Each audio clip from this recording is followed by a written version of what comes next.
Hello everyone, today I will show you how to resize an image in a PDF file using Foxit PDF Editor. Open your PDF file and select Edit option. Now select Edit Object and select Image and click on this image.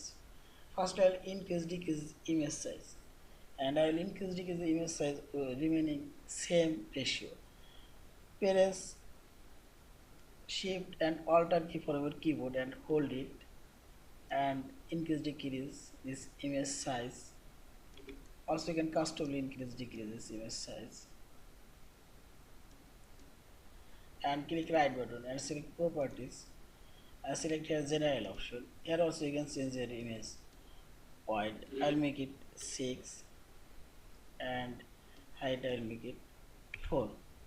Also you can change image scale, horizontal scale I'll make it 90 and vertical scale also I'll make it 80 and close and see this.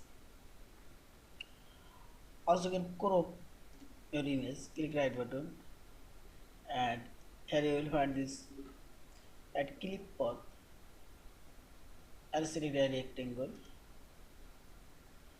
and drag your mouse, select a rectangle and now double click right outside of this image and say that image of crop. See this. In this way you can resize your images and finally select this file option, save or save as your PDF file. Thank you for watching. Please subscribe, like, share and comments.